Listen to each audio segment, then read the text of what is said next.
Season 1, Episode 2's Second Chance at First Line picks up almost immediately where the previous episode left off. Scott's just been blindsided by the realization that the same man who is part of a secret organization of hunters that tried to kill him and Derek is the father of his high school crush, Allison Argent. Poor guy. At lacrosse practice, Scott is triggered again into shifting from a combination of Jackson's aggression, coach's taunts, and his previous revelation about Allison's dad. Scott, trying to fight the shift, tries to attack Stiles in the locker room. Stiles gets creative and stops Scott before things get too far. Stiles deduces that Scott's anger is a trigger for his shift, and since lacrosse is a violent sport, Scott can't play in the upcoming game on Friday without putting others at risk. On first line. Not anymore. At home, Scott wallows. His mom, Melissa McCall, makes things worse by telling him she's planning to take the night off for once to see Scott play on Friday. Melissa also notices that Scott looks more stressed lately, but Scott brushes her off. It's a reminder that Scott's secret is both a dangerous and lonely one. Later, when Scott video chats Stiles, Derek makes an appearance in Scott's bedroom and threatens to kill him if he tries to play in the game that Friday. If they find out what you are, they find out about me, about all of us. And then it's not just the hunters after us, it's everyone. Even though Scott has Stiles by his side, he has nobody he can really turn to guide him on this hero's journey. Derek is a terrible guide, and even if he knew what he was doing, Scott doesn't have a reason to trust him at this point. The next day, Scott tries to get out of playing the game, but Coach threatens to take him off the team if he does. Part of playing first line is taking on the responsibility of being first line. To make things even worse, Allison tells Scott she's planning to watch the game for him, and Lydia threatens Scott if he pulls out. Lydia's motivations, while shallow, are clear. I'd be the captain of the winning lacrosse team, and if they start off the season losing, I'd be the captain of the losing lacrosse team.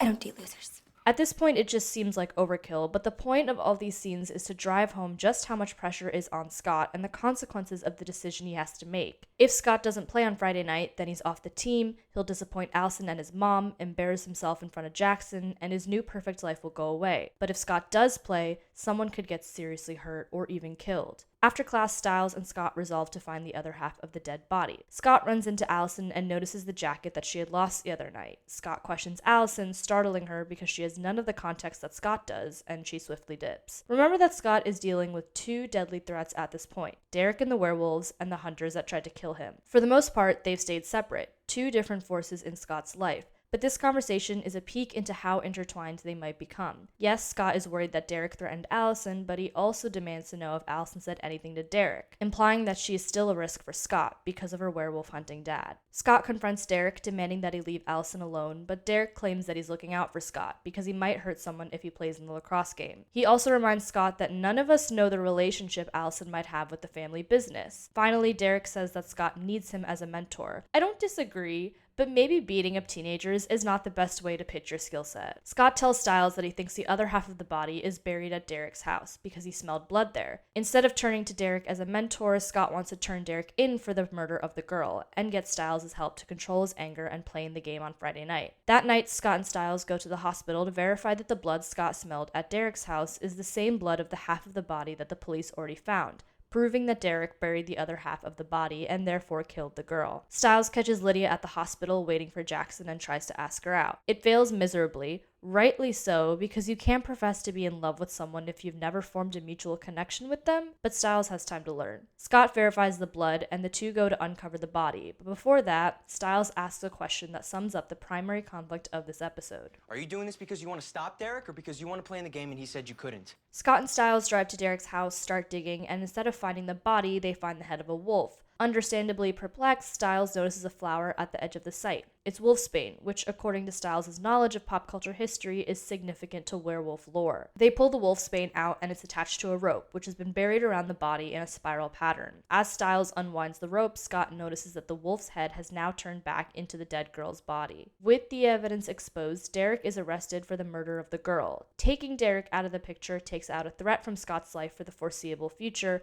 but he doesn't seem to be overjoyed about it. Stiles, looking for answers, points out that the dead girl was a werewolf, but a different kind. mind, one that could actually turn into a wolf, unlike Scott. He asks if this is why Derek killed her. Derek redirects, threatening/pleading for Stiles to make sure Scott doesn't play in the lacrosse game that Friday. The sheriff interrupts and catches Stiles in the lie from last week when he said that Scott wasn't in the woods with him. Just as Scott can't confide in his mom about the supernatural, Stiles can't confide in his dad. On the drive back, Scott grows increasingly angry and he realizes it's because Stiles brought the wolfsbane back with them, forcing him to shift. Despite Stiles' attempts to get rid of it, Scott loses control and runs away. We find Scott fully shifted, perched outside Allison's window. But before anything can happen, he's startled by his reflection and shifts back to his human form. Trying to make his escape, Scott accidentally gets hit by a car driven by Allison's dad. Introductions are made and Mr. Argent decides to join Allison at the lacrosse game later that night. Before the game, Stiles warns Scott one more time about the potentially disastrous consequences of him playing, and the motivation behind Scott's decision is made clear. I want to play.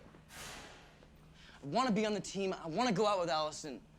I want a semi-freaking normal life. Even if it's a reckless motivation, it is a human one, and you can't blame Scott too much for trying to retain some semblance of normality. As they play, Scott quickly realizes that Jackson is forcing all the other players to not engage with Scott, preventing him from playing at all. This frustration at seeing Jackson taking control pushes Scott to shift yet again. But instead of losing control, Scott channels this anger into the game, stunning everyone and scoring multiple goals. This shows that if Scott is able to accept his emotions, he can deliberately shift and control his abilities. And even when things seem like they're going too far, Scott hears Allison's voice and manages to reel it in for one final goal. Still, by this point, Scott is too far gone into his transformation to safely be around people. He escapes to the locker room where Allison follows. No offense to Allison, I like the girl. However, if you wander into an empty locker room and you see a smashed mirror and you start getting goosebumps and hearing strange sounds, why wouldn't you leave? Allison eventually does find Scott safely back in his human form. Scott apologizes for acting strange, he confesses his feelings for Allison, and they share a kiss. This dialogue is cheesy for sure, but I can't stop smiling when I watch these two together. There's just a very natural chemistry that makes the cheesy parts worth it. Stiles interrupts, Scott, still in disbelief, realizes that maybe he can have that perfect life after all. Unfortunately, Stiles has to be the bearer of bad news, which comes in two parts. 1. Well, I'll keep it simple. Medical examiner determines killer of girl to be animal, not human. Derek's human, not animal. Derek, not killer. Derek let out of jail. And 2, we learn the identity of the dead girl in the woods. Her name is Laura Hale. Hale? Derek's sister. Back on the field, Jackson finds Scott's glove, the one that ripped from his wolf claws. He also finds Derek lurking on the school premises yet again because the guy doesn't have a hobby, and the episode ends. The nice thing about Season 1 is that both the writer and director of each episode rotates between a pretty tight group. This episode was written by Jeff Davis, the showrunner, and directed by Russell Mulcahy. Mulcahy goes on to direct 6 of the 12 episodes in this season, so there's a nice consistency from episode to episode, and little room for misinterpretation. There is a clear central conflict in this episode, and it hinges on whether or not Scott plays in the lacrosse game. If Scott plays, then he retains his social status, his place on the team, and his relationship with Allison, but by doing so, he puts everyone at risk, including himself. Scott's wants are simplified, but they represent the greater desire for a perfect life. A normal high school experience where he's at the top of the social ladder. This puts Scott's human side at odds with his wolf side. Being a werewolf puts him in danger, it puts others in danger, and it prevents him from achieving this upward mobility. Therefore, Scott believes that if he can just ignore the wolf, the perfect life is within his grasp. What are you trying to do? I just made first line. I got a date with a girl who I can't believe wants to go out with me. And everything in my life is somehow perfect. Why are you trying to ruin it? The problem with this thinking is that without the bite, Scott would have never had these opportunities. He wouldn't be faster and stronger, therefore he would have never made first line and might have never caught the attention of Allison. This implies that his perfect life would not have been possible without being a werewolf. Of course, along with the many lessons Scott has yet to learn, this is not completely true. Allison, as far as we know, likes Scott for him, not for his abilities. And being a werewolf should only work to highlight Scott's inherent qualities, not disguise them. But that is yet to come. So then the point of this episode is Scott's perception. He still sees the world as a giant high school. Conflicts like making first line or going to a party are framed in terms of life or death. And given the supernatural aspect of the show, it is literally life or death. That's why turning Derek in, while a complicated choice, is the one that Scott makes. Derek is framed as the source of Scott's problems, and so if he goes away, then they go away too. Are you doing this because you want to stop Derek or because you want to play in the game and he said you couldn't? The lacrosse games are a really clever way of bringing together different characters and intertwining their stories. Scott's obviously struggling with his new abilities, Jackson is getting suspicious. I get tense every time Mr. Argent makes a face that seems like he knows more about Scott than he's letting on. We still don't know what Allison does or doesn't know and how she'll fit into all this. And then, of course, there's the mystery of Laura Hale. We were told that Derek was the last remaining survivor of a fire that killed his entire family. So how did Laura survive? Did Derek know? Did Derek kill his own sister? And if he did, why?